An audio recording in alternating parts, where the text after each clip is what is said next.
Kalau detak jantung kamu rendah, jangan langsung bangga. Kan banyak tuh di threads bangga, saya 36 BPM. Ya itu baru satu dicek. Dicek aja ekokardiograf apakah pembesaran jantungmu normal atau tidak. Karena kadang nggak ketahuan. Contoh dia main bola, sehat, ternyata tiba-tiba mati. Ternyata setelah diotopsi dia mengalami pembesaran jantung yang tidak normal, genetik. Dan itu sering terjadi di atlet, sering banget terjadi di atlet. Jadi jawabanmu fakta. Tapi apakah sinus bradikardi normal? Ya, kalau dia endurance-nya proper. Tapi biasanya nggak lebih lambat dari 36 sampai 40 BPM. Dan itu resikonya juga gede di masa tua. Karena jantung tuh nggak bisa membesar dan mengecil seenak jidat. Kalau sudah membesar, mengecilnya sulit. Jadi otomatis untuk atlet endurance, kan jantungnya udah besar. Ya dia harus latihan seumur hidup. Karena resiko jantung besar, itu resiko serangan jantungnya akan meningkat juga. Makanya aku bilang, tidak semua orang menjadi atlet. Atlet itu high risk. Kalau kamu sudah pengen jadi atlet, ya latihannya konsisten. Kalau kamu orang awam tapi latihannya jadi atlet, ya resikomu juga akan meningkat seiring dengan perkembangan jumlah latihan. Emang yang normal berapa? 60 sampai 80 BPM. Jadi 1 detik 1 denyut. Ketika dia rest, tidak berbicara dan tidak konsentrasi. Kalau lagi tidur bisa 40 sampai 50 BPM. Nah, kalau atlet itu bisa cuma 36 BPM. Aerobi, Rahmat, dan heart rate max mereka udah beda. Kalau kita heart rate max mungkin 180,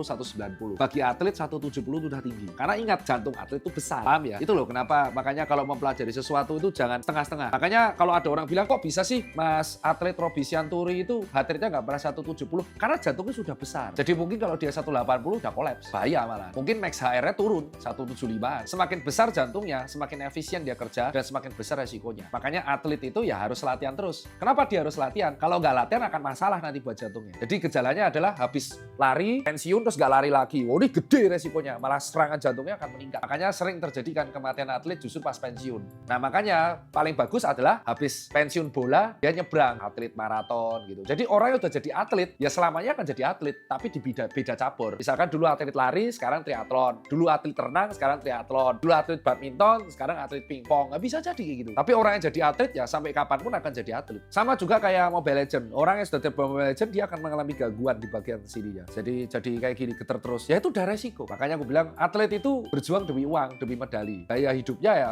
sangat ekstrim. Apalagi tinju itu juga ekstrim. Jadi kalau kamu penghobi ya jangan ngikuti atlet karena resikonya gede.